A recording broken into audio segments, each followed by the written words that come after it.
We're interviewing Mr. Richard A. Sigelkow? Single coal. Sigelkow, at the Connecticut Street Armory in Buffalo. It is August 30th, 2001. Interviewer is Michael Akey. Videographer is Wayne Clark. Sir, where were you born? Madison, Wisconsin. Madison, Wisconsin. Did you grow up in? Yeah, I grew up in Madison. Went to school? At the University of Wisconsin. Okay. Took 3 degrees there.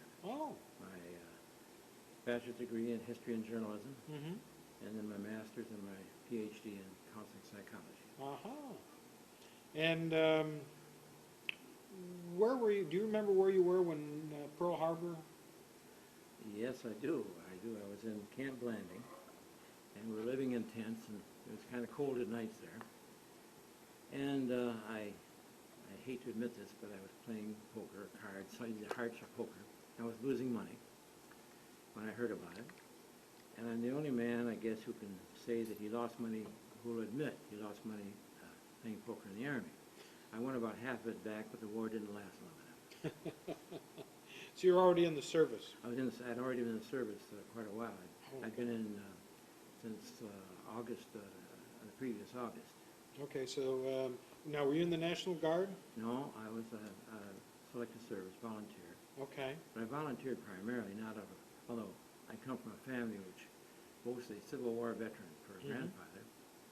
Every kid should have a grandfather who was in the Civil War. Right. But I thought I'd better get in early and get out so I could get a job because they wouldn't hire anybody at that time because of the uncertainty Right. of your employment. Right. So where did you enlist? At Madison. In Madison?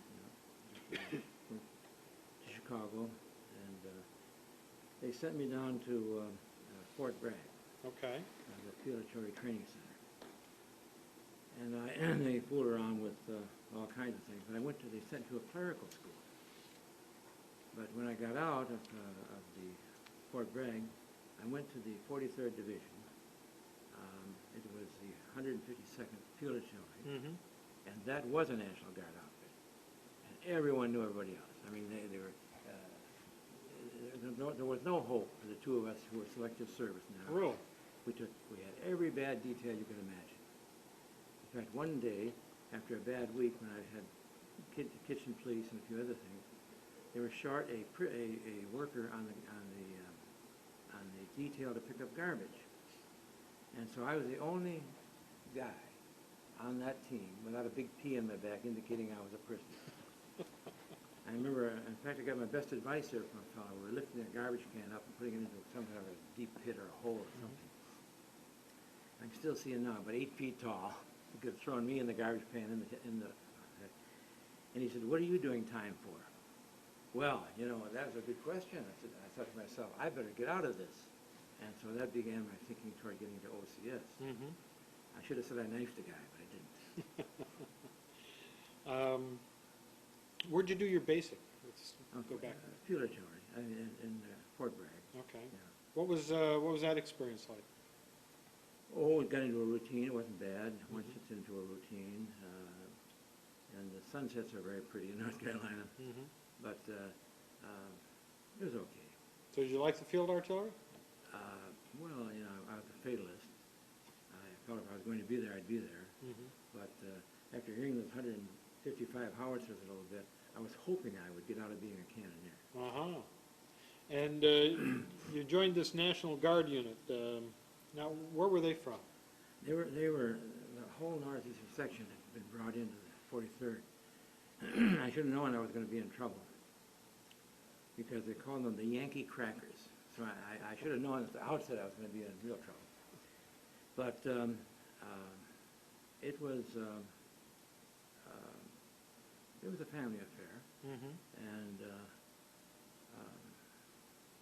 we managed to survive, this other guy and I. But we both were now very interested in OCS. We're getting the hell out of there. Right. Went on maneuvers in Mississippi. It wasn't very encouraging. The Captain Fisher, his name was, I think, got in the Jeep, ready to go. He said, "Mount up." The red versus the blue in those days. He said, "Mount up."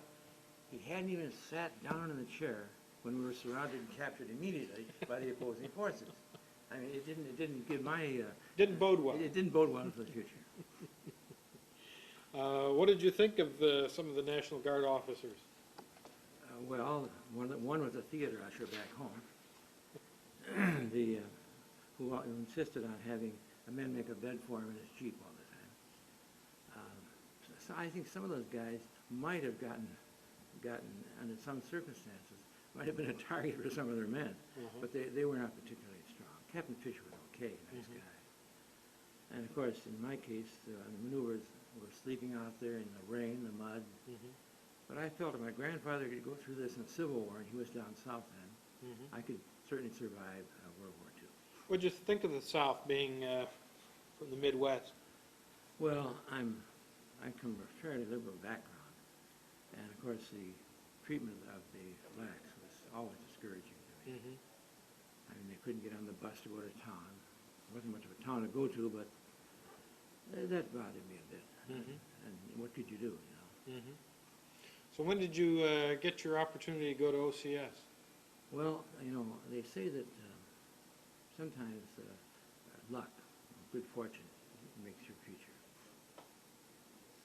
At Camp Lanning, they began a series of programs saying, "Why we fight." And a fellow gave the first one, who was a university professor from the University of Maine. And I was starving for this kind of thing, having been away from it for a while. And he said, "I'm going to make 3 points," and toward the end of his talk. And he only made 2. Now, perfect sincerity and innocence, I went up to him and said, "Sir, you said you were going to make 3 points, but I thought I only heard 2. What was the 3rd point?"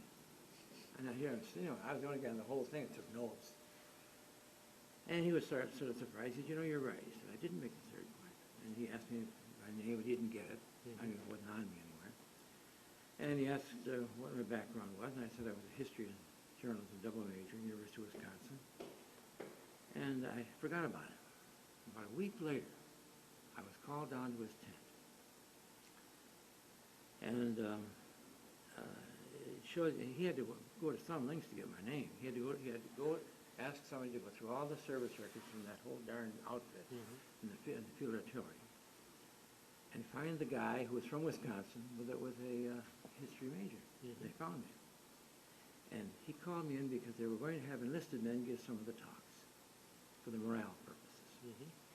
Well, that was a real escape. You know, that was a break. I was suddenly transformed overnight from a kitchen policeman or a guard detail man. I had my all day off. I could go to the University of Gainesville and do research. I had my own Jeep at my disposal, and life began to pick up. So it's funny how that happened. So when I came before the board, and there was about a block, about a line long, signing up every day to go through and salute, give me your name. Most of them were not, were just went through. I saw the man put a check mark, and I knew I was in. But only because I'd become to be known.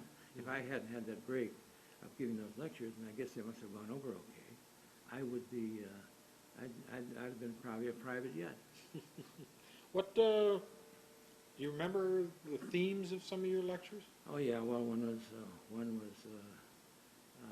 about Latin America, and the role of Latin America. Another one, we had talked about Russia a little bit, and the line they gave me, they had given a little outline, which I embellished. Said that every Russian victory is a victory for us, trying to, I guess, appease the people who were worried about Russia, and that sort of thing. But they were patriotic kind of things. I watered it down a little bit, but I tried to make them interesting. And so you're now eligible for OCS. I went to Fort Monmouth, and I spent 3 months there. Got out of there, and I guess it must have been around August of the next year. That'd be 42, I guess. And OCS was something because they were very encouraging. You get there, and the first thing they say, 1/3 of your class of 60 will fail. They guaranteed. I mean, imagine going to a place hoping to get through, and they guaranteed that 1/3 would fail because and they were going to put pressure on, and surely they did. They were allowed 10 demerits. I got 9. I couldn't make a bed, and they always gave me a demerit for my bed. One day, the attack officer was talking to me. My fountain pen broke as he was looking at me, and the ink spread all through the pocket. They gave me demerit on the spot, even though, you know, it happened right there. Mhm. So, but I'm sure that I must have done adequately to get through. Mhm. The other thing that was kind of difficult, at the end of the 3 months, you had to evaluate everybody in your group, the top third, the middle third, and the bottom third, Hmm. and rate them. I presume that anybody who consistently ended up in the bottom third is one of the ones that didn't make it. Mhm. And this OCS school went for how long? 3 months. 3 months. We were 90-day wonders. 90-day one. And when you got out of, when you graduated, what was your next? Well, they assigned me ultimately about a month or so to a 431st Signal Construction Battalion. And I must say, I became the adjutant. Mhm. I didn't know too much about being an adjutant, but I learned on the job more or less. But it was not a good outfit, really. The commanding officer was only interested in his own promotions, Mhm. or the exec officer's promotions. He held up all the second lieutenant promotions as long as he could, and everyone was dying to get out of what they called the sour owl shit outfit. and those who lucked out got out of there. And finally, I did too. Mhm. So how long were you in the 431st? Oh, about let's see, I'd say close to a year. Okay. Yeah. Where were they stationed? They let's see, well, we ended up.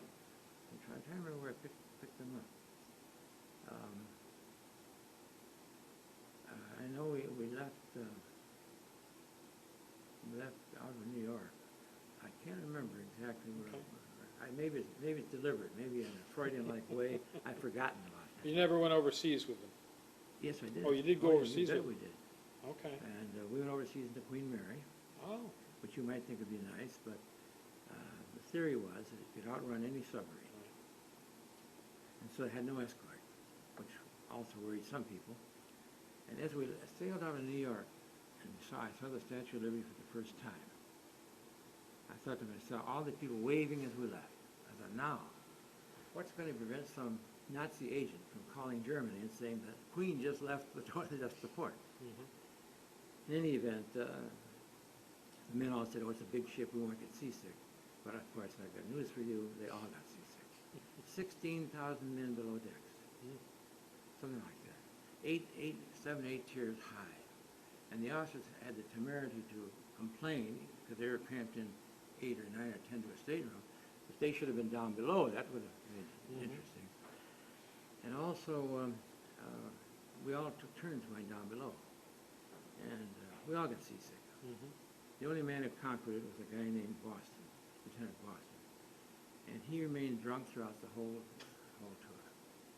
And of course, when we zigged and zagged, if we were dining somewhere, all the cutlery and the dishes would fall on the floor and that sort of thing. But we got there. Okay. Where did you dock? Docked in Greenock, Scotland.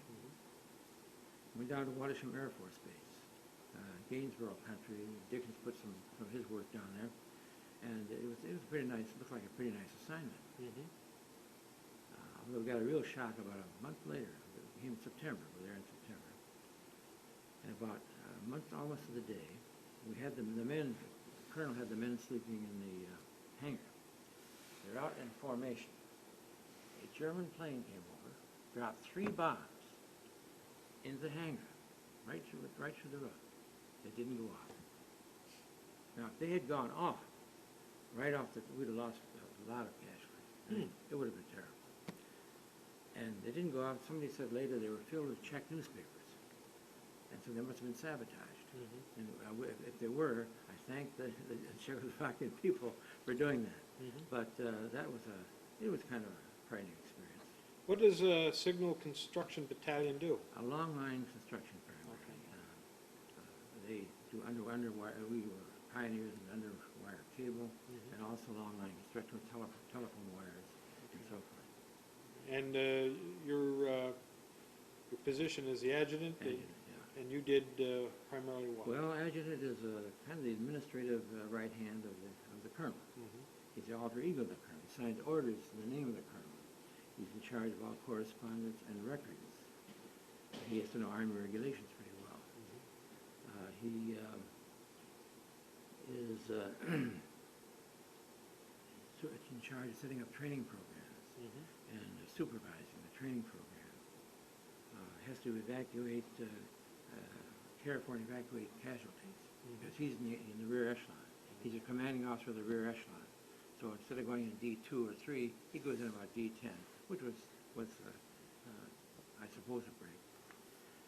The other things he does, whole mass transportation, supply, he supervises all that. And Did you like the job? yeah, by that time I knew it. Mhm. And had a very nice CO. What a change. In fact, he insisted on my being his roommate. Quite a contrast with, with the previous situation. He's a very nice guy, and he promoted me very quickly. He got me up to a captain in a very short time. And he liked my work, and I liked him. I always had good ratings. Good. But it was very heartening to have a man appreciate what I was doing. Right. After having gone through the experience of a man who I think really didn't care about the men. Mhm. I mean, he objected first, I set up a baseball tournament with the men. They were very interested. We had a lot of fun. Officers had a team, and we got beat all the time. And so it was good for the morale. Good. And he said, "What are you trying to do? Run a boys' camp?" Well, what the hell's wrong? And the morale was very important. I set up a library for them at the time. And I suppose I always wanted to be an enlisted man again because the enlisted team was good. And they asked me to be a pitcher for them, a backup pitcher. I never got into pitch, but I was flattered to that. Take off my shirt, and I was a GI again. And, I tried very hard to take care of the men. For example, if it was raining outside, I made sure they were bedded down. I held a flashlight so they could put their tents up. I think that the colonel liked all right. But he was a very strange man. I'll tell you why in a minute. No.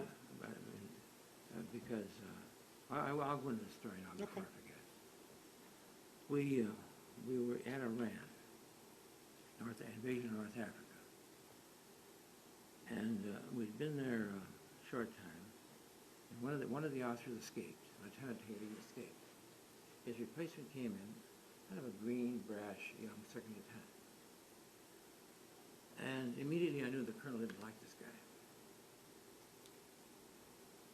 And the damn fool took one of our best drivers named Sanders, and he said, "Let's look around."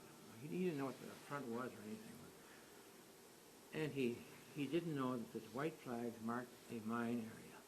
So he told the driver, "Let's turn into that." That's what he thought it might be safe. The Jeep blew up, killed the driver instantly. All he got were a couple scratches.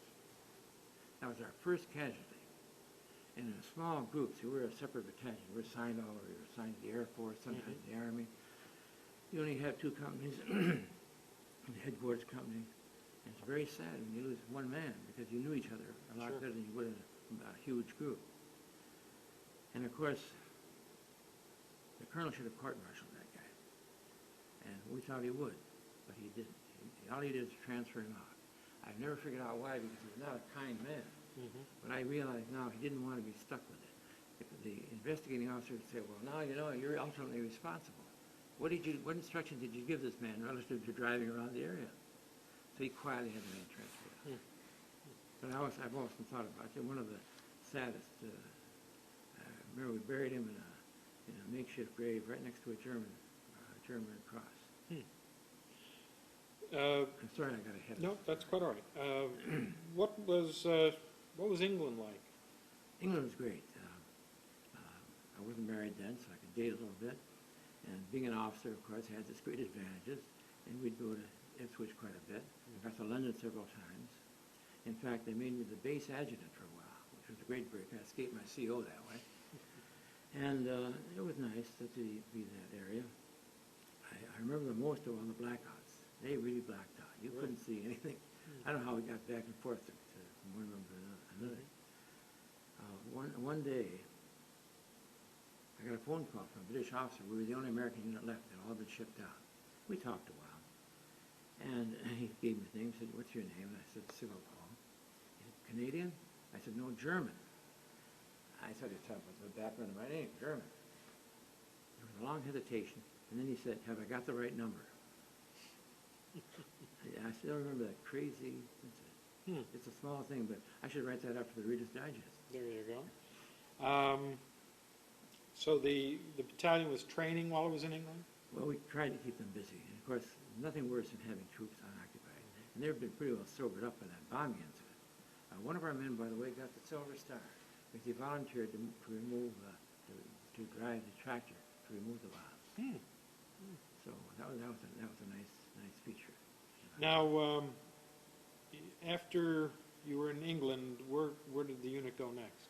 We were on the invasion of North Africa. Okay, did you know that's where you were going to go? I did. I was the intelligence officer. Okay. Also. And I guess pretty soon the word gets around anyhow. Right. The men have a great way of finding out things, I guess. The trip was on the Duchess of Richmond. And we call it the Drunken Duchess. And here again, we lost the convoy. Something was wrong. We started a day late, so for a lot of the journey, we were without a convoy until we caught up with it. And I remember passing Gibraltar because it was kind of interesting, and it was the first time I'd seen lights on shore. It struck me at the time rather odd. And then, of course, we got into Iran, invasion of North Africa. We were fortunate. We came in really after the fighting was pretty well gone, but we were doing some work then, of course. There was a lot of long line construction. And I will say that that Iran is a pretty, it was a big town, and we all had a place to go. But one of the problems we always had is venereal disease, and the rates are very high. And of course, the commanding officer is responsible for that. And so it's like, I guess, at the time they torpedoed us. There was a submarine near Roosevelt's ship. He was on one of his tours, and the guy accidentally shot a torpedo toward the ship, and they didn't kick him out, but the commanding officer went out. They kicked him, sent him home. So the same principle here. Right. They expected the CO to somehow keep the venereal rate down. Right. And I'd read about this. Lincoln Steffens had written about it in my English class when I was in college. I didn't believe it would happen. But I went to Iran one day, and there was a long line. It was 2 or 3 blocks long. And I said to the GI, I said, "Is this a PX line?" No, he said, "Hell no." He said, "The officers' hours are 9 to 12, and this is the whorehouse."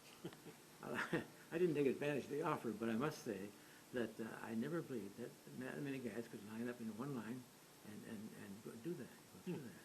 I saw it several times. Now, how did you deal with the problem? Oh, you really didn't. You couldn't. A lot of the guys, they just wasn't. You did the best you could. You had, I had been cured because they showed some terrible films.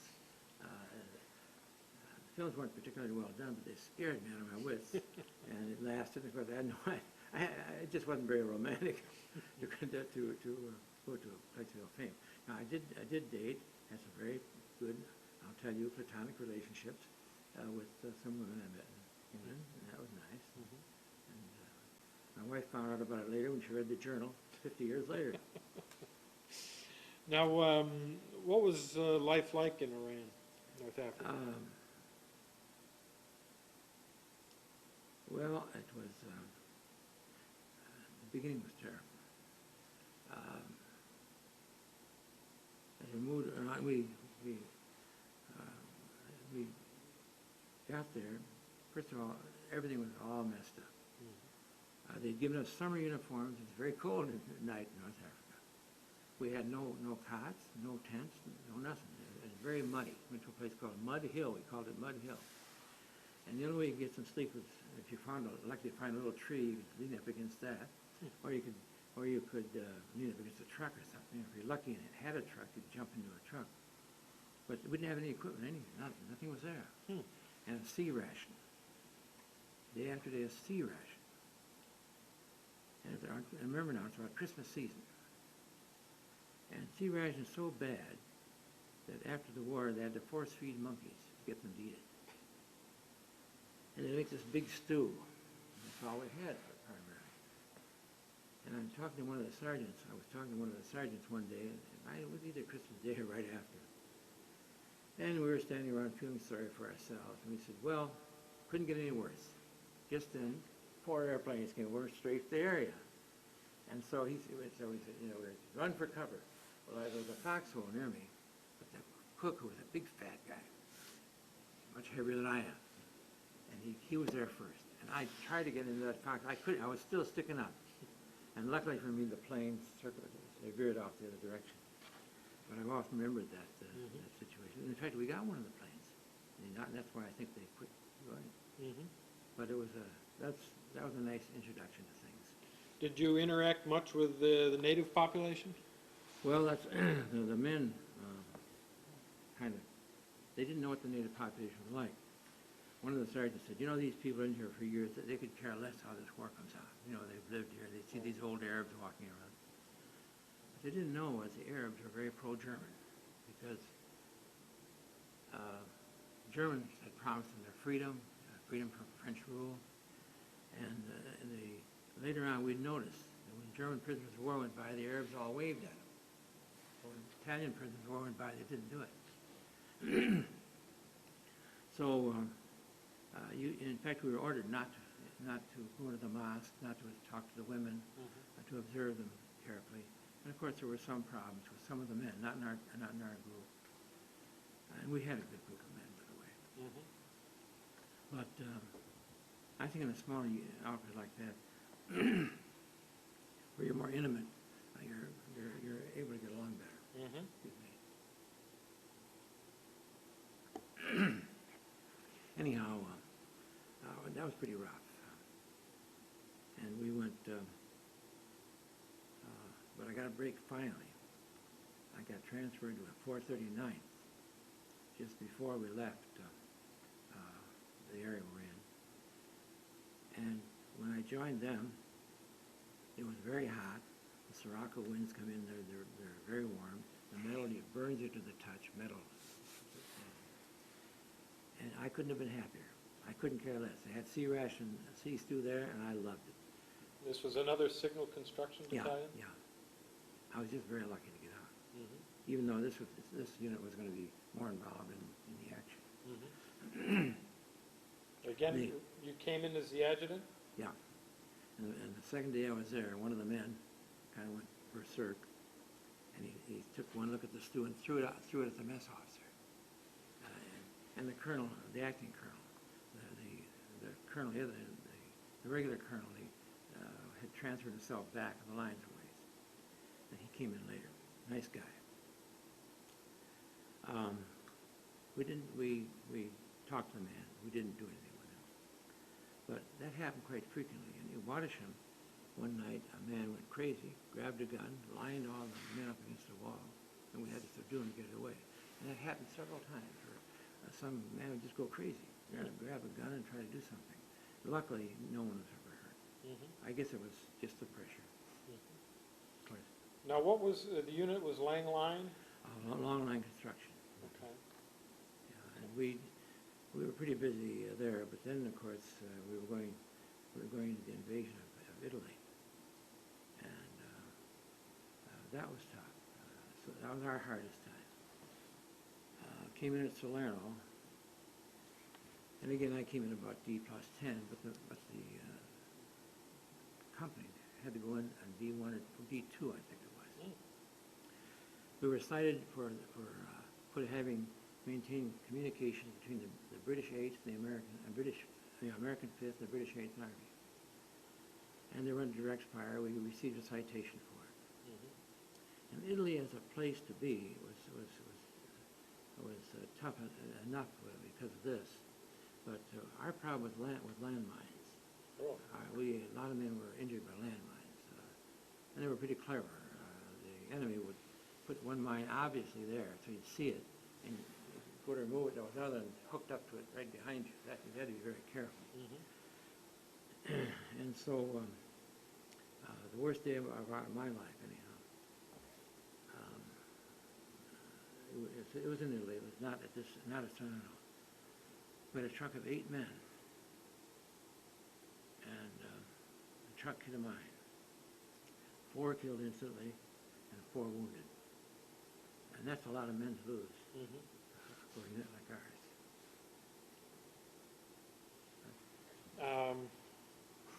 How long were you in, Overseas? well, in Italy? Well, we were in Italy, let's see, well, before I say that, Sure. I was in the Army 38 months overseas, which is longer than most people are in the Army.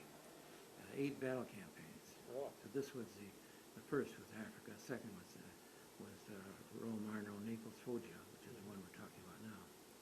And let's see, we were in Italy over the winter. We didn't get ready for the invasion of southern France until the following summer, I believe it was. What was living like in Italy for you? I liked it. I suppose I was fraternizing, but I spoke Spanish pretty well. And so I worked on my Italian, and I was becoming pretty fluent in Italian. And so I got acquainted with a family there, the Di Soma family. I'm sure they might have been probably fascist at one time, but they were a struggling family. The kids were too young to serve. And my warrant officer and I would go over. The men were all pretty, well. The men could do some marvelous things. When they were out in battle conditions, they shared their food with the people, with the Italian people. And it happened in France, wherever they were. One thing happened in Murano, Italy, which still bothers me. And it'll sound self-serving, but I'm going to tell it anyhow. I was talking to our executive officer, he was a nice guy, a good popular officer. And we were just about through with our discussion when 2 of our men brought in a young man, about 16 years old, young Italian boy, hair slicked back, bright shining boots on, black, asking for trouble. And he'd been trying to steal something out of our commissary. Well, the captain, without blinking an eye, didn't even discuss any alternatives. Said, well, you know what to do with him. Well, to me, that meant they're going to beat the hell out of the guy. And they took him off. I was stunned. I mean, I assumed they were going to beat him up. I mean, they could have better off take his boots away or something. And that would have been, I think, a greater punishment. So, and besides some of the men, we had to, give some of our own men a summary court-martial when they stole out of the commissary. To get food to give their girlfriends. In any event, I couldn't contain myself. What I know what impelled me was I walked out, I went down to Company B. Company B was with us. I walked into this large classroom, and I was struck by how silent it was. All the men were in a circle, seated around the circle. One of the men known for his fighting ability, had this guy in the middle of the floor. He'd hit him once, and the guy was bleeding from the mouth, laying on the floor. Well, I went right out to the floor, and the guy, he crawled up to me, and he had a religious card in one hand. He grabbed me with his other hand. I said, shut up, in Italian. I said, let him go, he's had enough. Now, I'm still bothered by it because the men did it. I would like to think that was it. They were through after they hit him once. And maybe it was. But it was always inconsistent, that kind of story, when you know how kindly the men were, how really good men were. And I don't think they were too comfortable with the fact that they were going to do this to this guy. But they were going to do it, or they started to do it. So I blame the captain for ordering it. In a sense, I countermanded his order, but I'd love to be called on that. Because I'd say, well, that sounds like a Nazi trick. But you never were called on? No, he never talked. I don't think he ever knew. Oh. I think he didn't really. I think they just kept quiet about it. I'm sorry to digress. No, that's fine. That's but fine. it's you asked how I liked Italy, and yes, I did like it. In fact, when we left to go to prepare Corsica for the invasion of southern France, we saw Pope Pius XII. who was just heading out, and he was having audiences with the officers, and I guess enlisted men at times, I hope, but he'd have 12 officers in, and we all could talk to him. He did not hold audiences for the Nazis. He didn't know this. He didn't see Nazis or German troops. And that was quite, Eugenio Pacelli was the controversial Pope Pius XII. A controversial priest today. They think he didn't do enough to protect the Jewish people and so forth. I think he probably did all he could, and I do understand that he had some Jewish people in the Vatican somewhere. But he came in a sedan chair, dressed in white, hopped out. He looked pretty holy to me. I'm not Catholic, I'm Lutheran, but he looked. Of course, one of my warrant officer was Catholic. He never in his life had an experience like that. In fact, he went back a second time, and he kissed the Pope's ring and all that. But the Pope would say, how are you, and where are you from? And no matter where it was like I could say Brooklyn or London, great place, he said, lovely place, and go on to the next person. And he gave a little talk about the need to keep our faith during war and so forth, and we got out of there. About a 10-minute personal interview with the Pope. That's something you don't see every day. Right. Did you ever get any leave while you're in Italy? No, I got leave later. Later, I had a chance to go back to London for a week. But in Italy, no. And we were very busy in Italy. They kept us pretty busy. Let's see, what else I should say about Italy? Now, the battalion did construction? Yeah, long line construction. Okay. Were any of these guys in construction prior to? The officers, it's sort of a funny group. The officers many were direct commission. They were in that work, and they received a direct commission. And they were so not dumb, but unacquainted with the Army, that when they asked, "Do you want to be a first or second lieutenant?" a lot of them said second lieutenant, thinking that was higher than first. So they were stuck with that. A few of them came in as captains if they really were well qualified. So what you had were a few OCS officers in an outfit, no regular Army. A sizable number of former workers, and then maybe one or two OCS guys like myself. So it was really three different groups. And it was interesting. I tried to help these guys come in who were directly commissioned. They didn't even know how to salute. And they were embarrassed, so I tried to teach them how to salute, and so they wouldn't be afraid when they saw a general come by.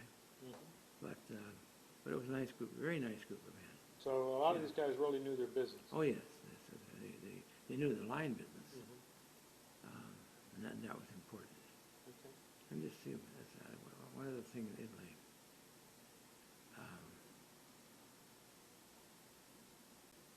Let's see. I guess that was it. I guess I covered Italy pretty well. At Christmas time, the men had very nice dinners for the kids. They had an orphanage over for Christmas dinner, gave up their own food to have this. Showed them a movie, had little skits for them. So that's why that Murano incident bothered me, because it seemed inconsistent. But I'm sure it happened over and over. Now, you get ready for the invasion of southern France. Yeah. You went to Corsica first? Went to Corsica, I'm trying to think, it wasn't very long, a couple of months. Excuse me. Let's take a moment. We're going to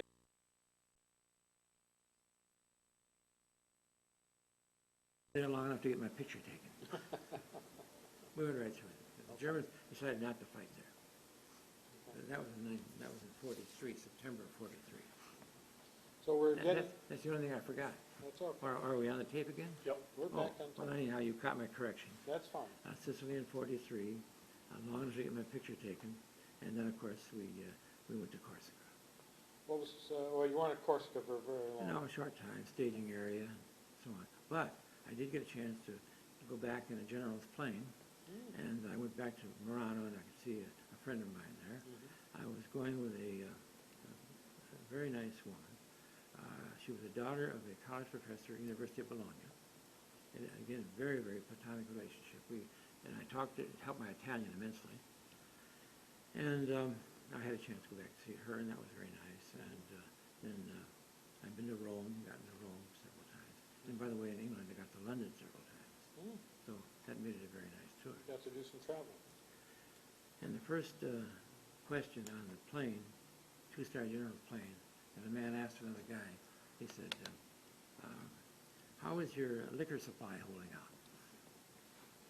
So I was with the top echelon then. You knew you were the brass when you hear Yeah. those questions. In Corsica, you felt like you were kind of at a summer camp. It wasn't a summer camp, but you know, you did a lot of I did a very nice, I did set up a very nice series of training. We had all kinds of units near us. So we had Australian, English officers speaking to the group about their experiences, why they fought. It's my version of the Why We Fight series. And they were well received, and it was good for the men to have that interest. And we filled in with movies and whatever we could do. Then we went into the invasion of southern France. Now, what was, you came in to there at D+? Oh, that didn't make much difference. Even the men who came in early. In Sicily, the Germans had decided not to fight. They did fight in Naples. Well, we didn't meet much opposition, nor did the major troops meet a great deal of opposition going to southern France. And of course, looking back on it, I guess I was awfully lucky that I went on that side instead of Normandy. And France, of course, every country got a little better as far as the country and the climate. Sicily was an improvement over Africa. Italy was a great improvement over Sicily. Corsica was not much, but it was there. And of course, France, southern France, the Riviera section. Boy, you know, we saw women in shorts for the first time in a long time, colorful and dressed well. And so life was a lot nicer, and you were treated like real heroes. I mean, you'd go down, you'd be in a little convoy going somewhere. And it was very touching. People come out, one man with a sort of a Foch-like mustache was crying, and one was waving, and they waved first. It was very sincere. And I think some of this also is left over from the goodwill of World War I, or I think there's some of that. But, you know, it's nice to be a hero, but treated as a person who saved you, and more so than in the southern part. But as we got into France, we had a lot of very nice feeling. People trying to give you things. And that was a good experience. How did you move up towards the Vosges?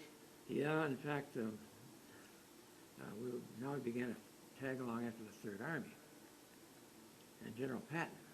Now, the Third Army operated a little differently than others? Yeah, well, Patton was, as you know, a character, very controversial general. And I'll say two things about him. We didn't like him because our men would go up on the tricks of the telephone line, and their helmet was always in the way, so they'd throw their helmet on the ground. And Patton would come by in his Jeep, and he'd see that.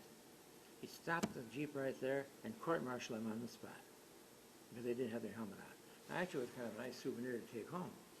But in any event, he'd find him on the spot. That's the kind of guy he was. As you know, he went way outside of his lines, and they used the enemy gasoline, and the Germans feared him more than any other general. But I'd go to church on Sunday, and the chaplain would start out with a sermon on some topic. 3 times I was there when Patton arrived. Patton arrived all dressed the way he did, so, you know, with his guns and his breeches and all, riding crop and the whole bit. And the minute he came in, the chaplain changed his talk. It was so obvious to me that I felt it must be terrible to be a chaplain in Patton's outfit. He started to talk about leadership, and the great leadership we have in our unit. And it happened 3 times. So I guess Patton had a real influence on the guy. But I often thought what an ego he had and how everybody played up to it.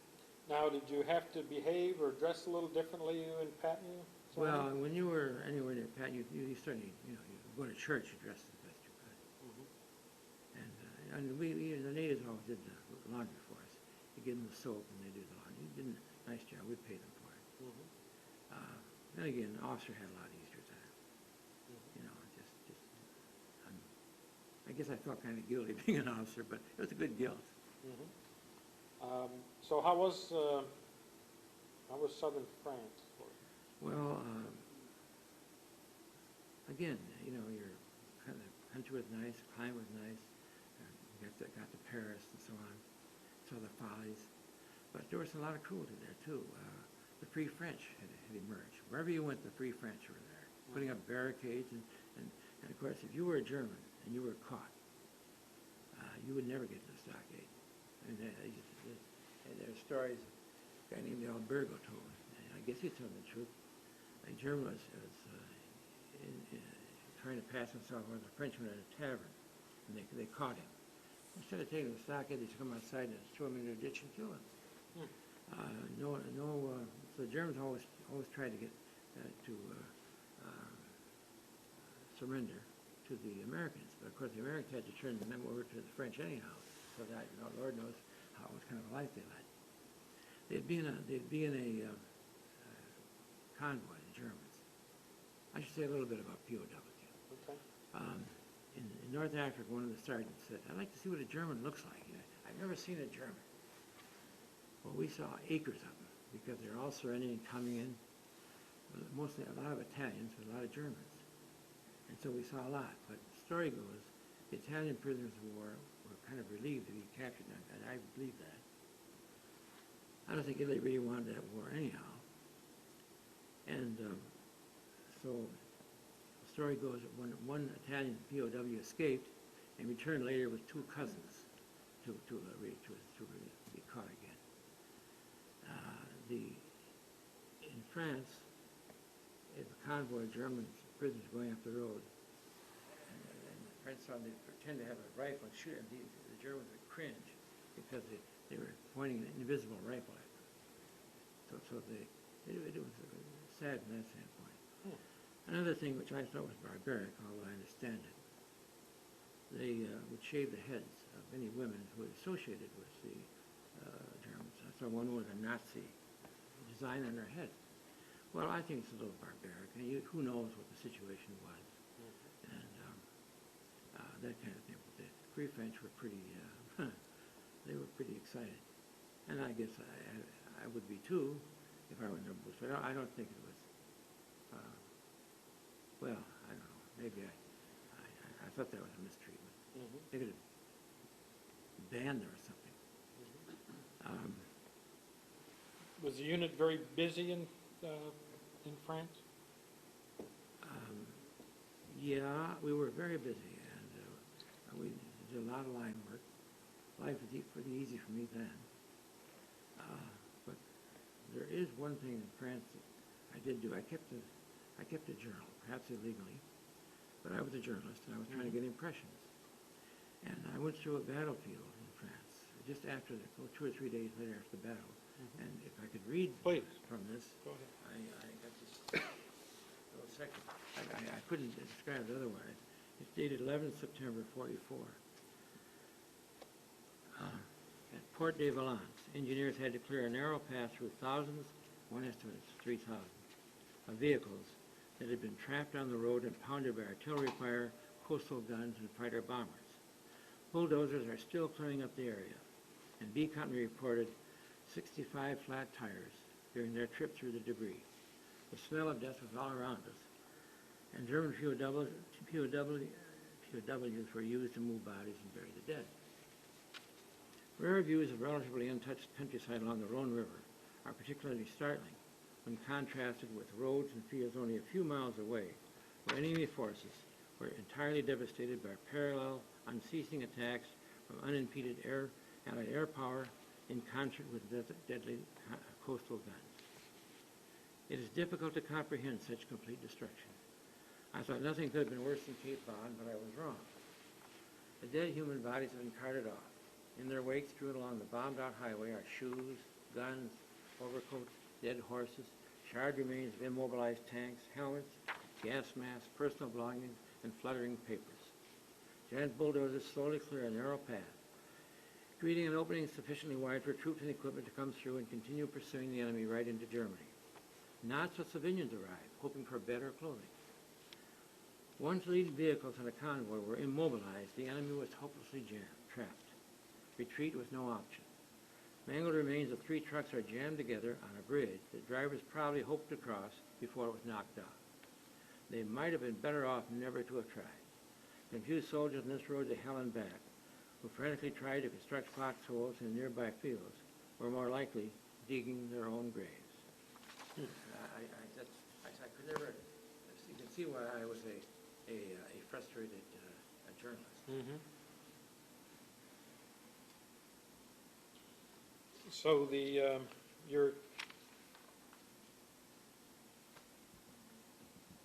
you went from southern France up into. We went all the way up to Lemur, all the way up into Germany. All right, following the Pretty Third- much the Third Army. Third Army.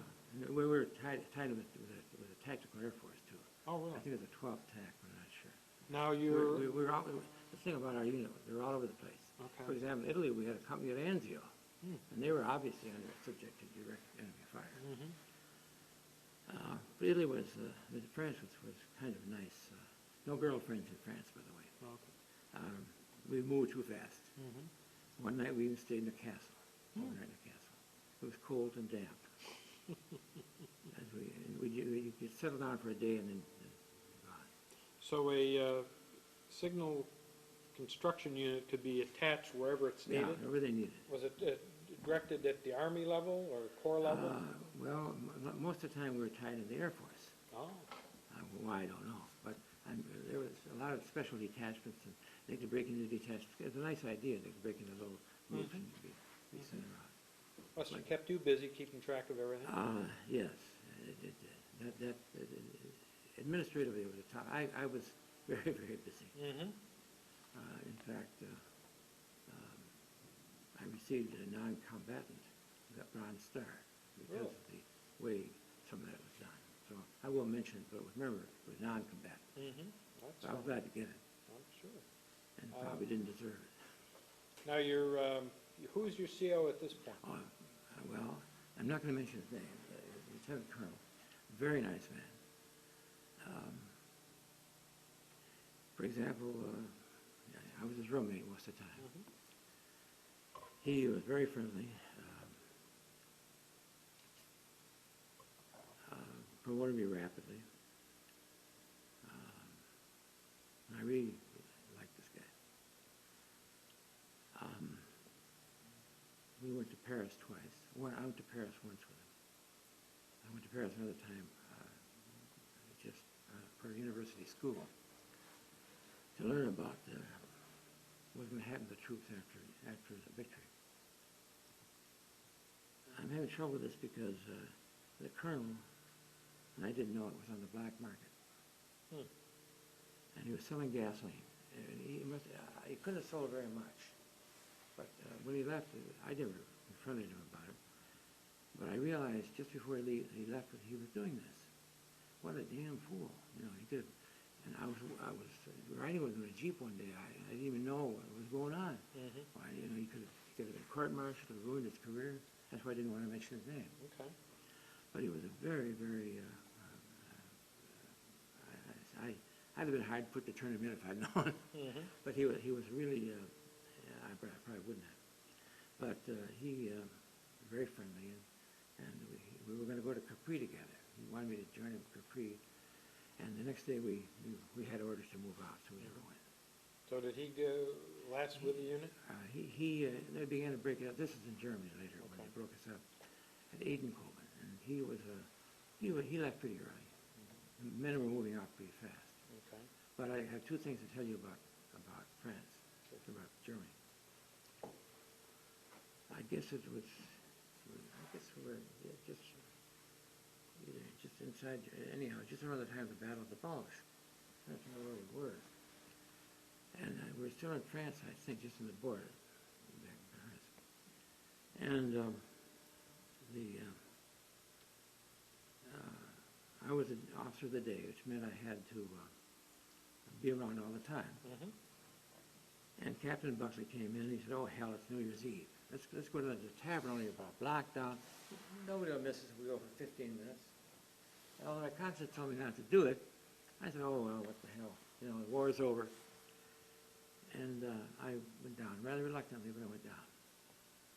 It was a great scene, all these people. They must have been friends who were all dancing and singing and having a great time. And there was a big, heavy barmaid, kind of an Amazon, tough-looking woman, arms like a steel man. And she said, and she kept following around. "Really, would you want to order anything?" "No." I said, "Thank you." And the circle dance. And "Why don't you join the dance?" I said, "Well, I didn't want to do that. I had to go back right away." At midnight, they turned the lights out suddenly. I was grabbed with such power, they took all the air out of me, and this woman gave me a big kiss, and I was damn near killed. My ribs were sore and everything else. And that was a kiss of friendship, she told me. And it was traditional New Year's Eve celebration. So I always remember that particular New Year's Eve. Only one I do remember. The other thing that happened, we were a little nervous about the Battle of the Bulge Hall. We thought it was finally contained. Company B was further up toward the front. They were in Germany, I guess.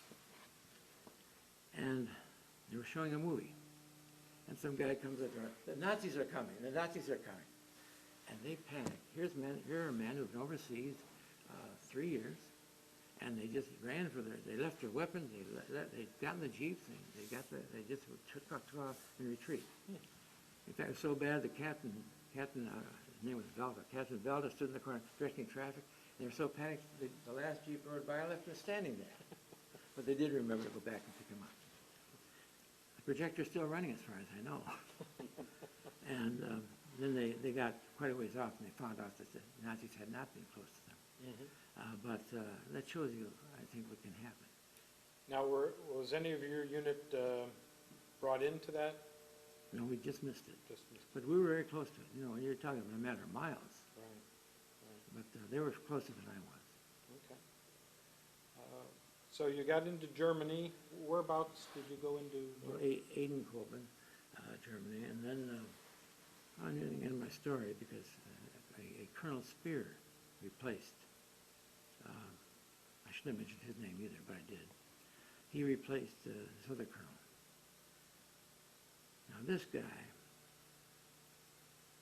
was a clone of Patton.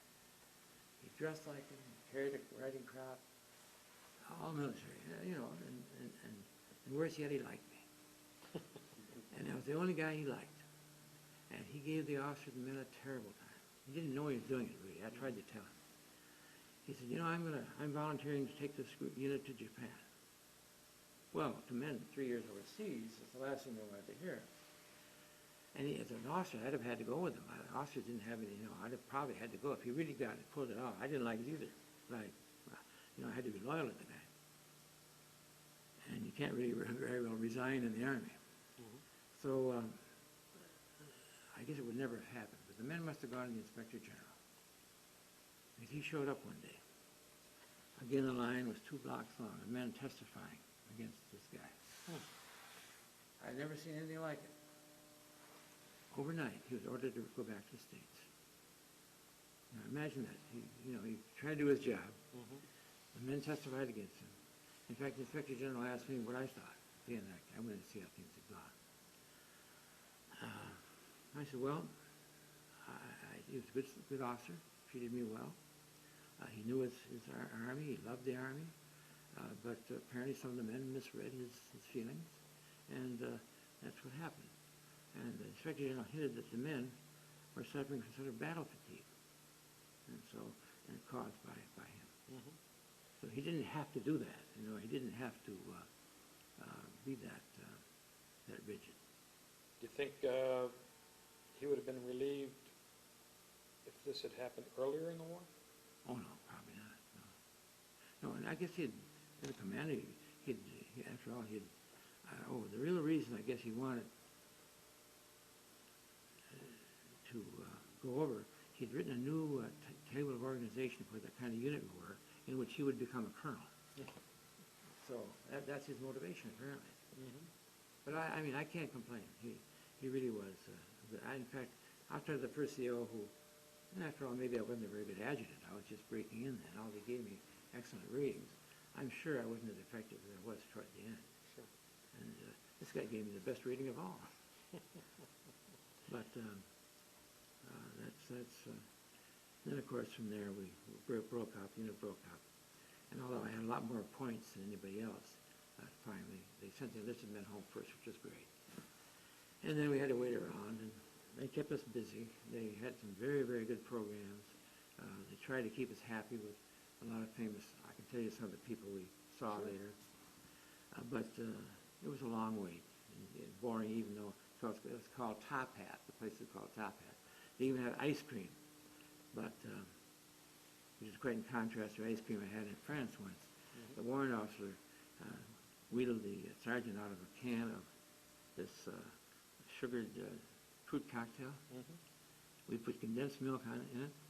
It was fairly cold that morning. It was kind of chilly. We ate that. It tasted so good. We said, boy, this is better than ice cream. And the truth of the matter was, we got home and tried it. It was terrible. But when you're starving for something like that, it tastes really good. So things are relative, aren't they? Absolutely. Well, anyhow, went back in a terrible ship, LST. Now, came over in the Queen Mary, went back in the LST. Well, the LST, as you know, is a strange vessel. The one that had the big doors that open and you can get. But to go across in September, or I guess it was, late September. It's October, late October, 'cause I got home on November 15th. It took 2 weeks of that damn thing. To be on that rocking ship, and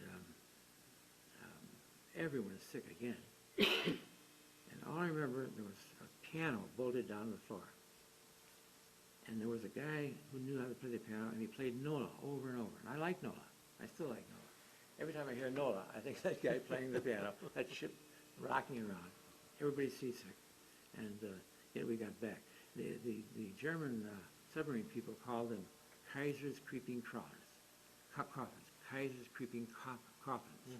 Because they were very slow, and Henry Kaiser developed it. And so that's the way I got home. But luckily, there are no submarines around. Good. And then I can wind it up, and I had some questions. Came into Boston. Usual sign, work well down and all that. Got in, kind of anticlimactic in a way. And the one thing that struck me at first, and I remember most of all, were seeing neon lights. Seeing the neon lights in our restaurants. The one thing, seeing lights was something, but seeing neon lights, and that's how I remember coming home. Is there anything that you wanted to do that you hadn't done since 1943? Well, I stayed in the reserves, stayed in the Army Reserves, which turned out to be a good thing. No, I say the Army experience was good to me. Going from a private to a full colonel ultimately, I was very fortunate.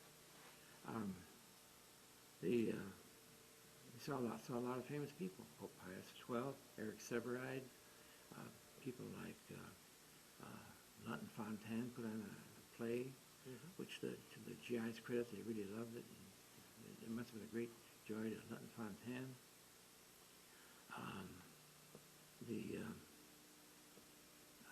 Mickey Rooney, and Mickey Rooney came to the stage, and we had overseas stripes, up the arm. I guess I had quite a few myself. Every six months, I guess you got one. Mickey Rooney had one all the way up to the top of the shoulder. He turned around, and they were all going down the back, which I thought was kind of funny. Bob Hope, Jerry Colonna, and being an officer again, I went to the officers' club. There's Jerry Colonna, and he's playing pool, and he puts this cue into a hole in the wall, and says, "What are you doing that for?"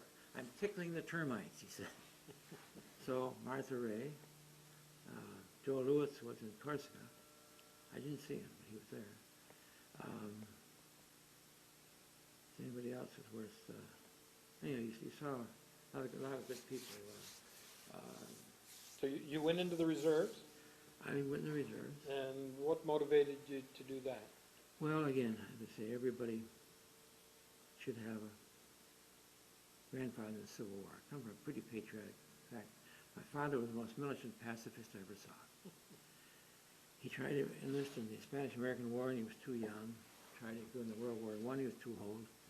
My grandfather, being the praise, of course, I was raised with that. Even when I was going up a hill in Germany, I think it was April 13th, the day FDR was shot. We went up to an intelligence unit on top of the hill. A sniper hit the guy right in front of me with a flesh wound. I thought, boy, wouldn't that be a nice way to get the Purple Heart? But the guy might have had better aim. But my point really about my grandfather was when in Italy, I've forgotten to tell you this, we were in Naples. The first night we were there, it was the most terrific bombing the place had ever had. You could read a newspaper all night long. And all those times I sort of thought to myself, well, my grandfather went through this, and so in a way, it was an inspiration for me. We used to put the flags out in the cemetery and all that. But that, I forgot to say that was a tough night in Naples. And that's why the colonel moved us to Murano in a hurry. Because Naples, we'd gone into we were housed right next to a Carabinieri unit. And it's an odd-shaped building. And we all cursed that building because we thought the enemy could see the shape of that thing, and that would be their hit. And I guess one or two of our men got the Purple Heart that night. They were struck by some debris. But heaviest bombing I ever went through. Did you get activated for Korea? No, I thought about that. I thought it actually wasn't the Korean War. I would have gone, of course.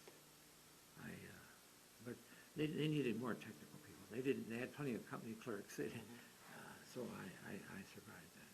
But that was a chance I took. Sure. I went to reserves. I realized that. So, see, they don't make wars like they used to. In other words, we had somebody to shoot at with Mussolini, and we had Hitler. Korea and Vietnam is very difficult because we didn't have any symbols to go for. And even Vietnam, I'll say this gratuitously, in Commanding General Staff School, which I attended later at Fort Leavenworth, they taught us not even to fight a war like that. They said the supply lines are too long. We talked to a French guy who'd been over there, and the people don't want you there in the first place and all that sort of thing.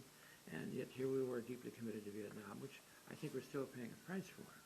It's too bad. I mean,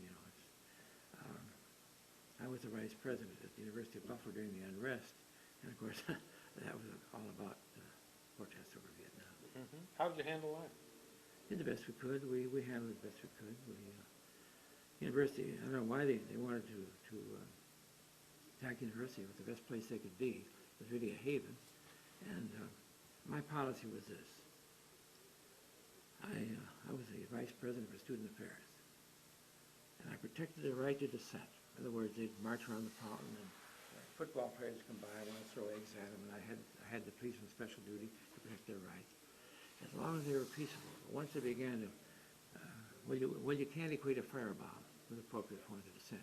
And when they went too far, of course, I would never call the police on the campus, which somebody did.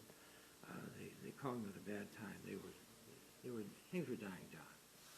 That's a whole other story. I've written a book about that. If you want to buy it, it's called Dissent and Disruption, A University Under Siege, Prometheus Books, published about 7, 8 years ago. And my picture's in there about 7 times. You ought to buy several copies. But it's an interesting story. So in a funny way, because of the journal I kept, and because of the book I wrote, I was able to recapture 2 periods of my life in some detail, which I think is kind of nice. Yes, you did. Well, we thank you very much. It was a very nice interview. I can tell you one more self-serving story. Absolutely. And I guess it was because I had a military experience. The so-called radical students took over Hayes Hall, which is our main administration building. And everybody panicked and left. But I knew if I left my office that they'd urinate in the waste paper baskets or do worse and throw my files. And I made my mind up I was going to stay. probably a death wish, but I made my mistake. Sure enough, they took over the whole building. I was like Cuba in their backyard, you know. About 4 or 5 people came in, tough-looking guys. And at that time, reporters in the news was in the room, and one of my assistants was there, and another guy was in this. And they came in and said, you know, we want you to leave. I said, well, I'm not leaving. I'm staying here tonight. Well, you can't. We'll drag you out. I said, you can't. I'm overweight. But humor doesn't go over very well with those guys. Well, finally, they left me there.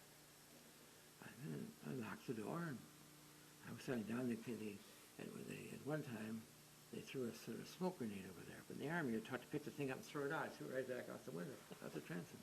I was all alone with this time. And the reporter had seen this whole thing. And there'd been an alarm. Had gone off, a fire alarm. So we all went outside for a while, but I came back in. I knew damn well that they'd take over the office. About 3 in the morning, I had to go to the bathroom. Now, I left my office, opened the door. They were all sleeping, laying down in the hallway. I went to the bathroom. Nobody touched me. I think it tells you something about the caliber of some of those people. They could have thrown me out then. Nobody would have known.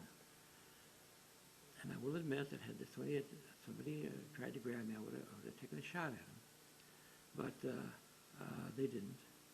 And the next day I learned that the students who were with them and sympathetic, but who happened to appreciate my work with them, had stopped them from going further with that entry into my office. So I cite that because somebody said later, well, you know, how were you able to do that? And all the phones were cut off too, that I couldn't really talk to anybody. I said, well, after being in the Army, I figured if I couldn't handle a bunch of students like that, I didn't deserve to be a colonel. So that's my story as it relates to it. Well, thank you very much. You know, I hope I didn't reminisce too much. Not at all, not at all.